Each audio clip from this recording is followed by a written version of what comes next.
Share ko lang ni ninyo guys kining multiplication tricks by 5.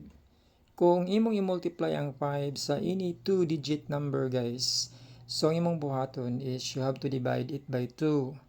Kung even number ni siya, punan lang nimo og 0.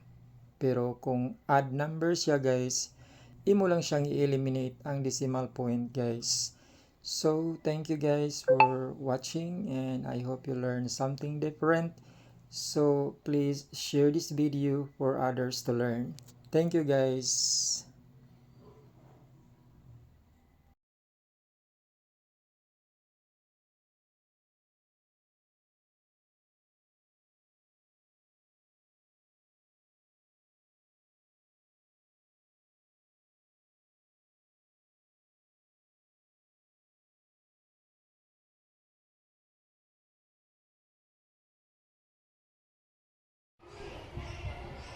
Hi guys, i-share na ko sa inyo ang kining gitawag og 37 multiplication tricks.